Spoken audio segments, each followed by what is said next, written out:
Welcome to our rebuttal. I'm Dan Trujillo, and beside me are my colleagues Nate Gricius and Gabriel Rebuttal. Today, we are refuting the argument put forth by the pro group, who support governmental mandate of privacy settings on social media, websites, and apps. While we acknowledge the validity of some of their points, we remain steadfast in our devotion to the freedom of the company to control its own privacy settings. Social networking and privacy on our social media sites has become a very big issue nowadays. Facebook has broken its privacy agreements, giving the general public access to private information. Some people argue that due to their unfair violations, like done by Facebook, the government should be able to force privacy rights for all social networking sites. Others disagree, saying that the privacy settings are already in place.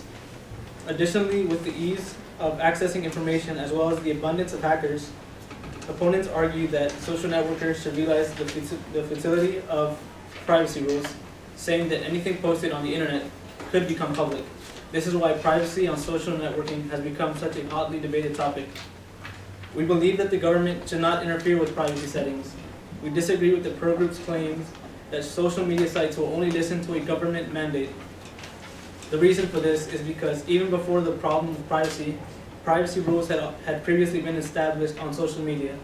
Another mistaken belief in the pro group's argument is that the pro group claims that social media apps must not be updated, but the fact of the matter is that updates are a must for our apps to ensure that any problems on our apps can be fixed. We believe that, as we learned this week, one may have the freedom to act or not to act in respect to one's privacy settings. It is up to the individual to monitor what he posts, shares, retweets, etc. Social media sites are meant to share information with friends and family, therefore you should be allowed to be private, and you should be able to control how private you want to be. The government has enough to worry about, so it shouldn't have to worry about mandating privacy rules as well. Therefore, our opponents' arguments are full of mistaken beliefs.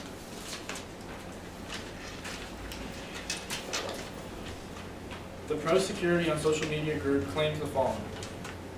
Social media is such a prominent part of our lives today, it is necessary for it to be secure.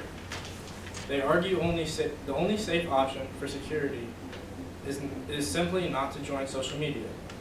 Social media sites argue that they ensure safety, but will not actually act until the government steps in. Many users claim social media sites deceive their users. Privacy settings make people feel more safe and comfortable about private info.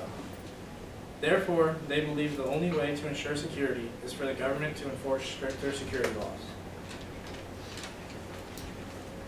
I would like to refute some of the claims made by the pro group. They say that social media sites will only back down to the threat of governmental interaction, but many social media sites already have their own privacy rules. Additionally, when Facebook overstepped their boundaries, due to public outcry, they changed it without the government needing to interfere. And we agree that they did overstep their boundaries when they changed the privacy settings without the user's consent. But we don't believe that the government should have to interfere in that. Rather, it's their fault for breaking any sort of rule that against their consumer. Also, as Daniel said, some apps need constant updates in order to get rid of bugs and keep it running efficiently. And so to complain about there being updates may in fact be selfish, and many people need those updates. So to conclude, we still hold the belief that the government should not interfere with privacy settings other than to stop unfair treatment of the user or to protect citizens. Social media is designed to be public, so there's a good chance that all information can become public one day. Everyone can simply control what they post and if they post at all.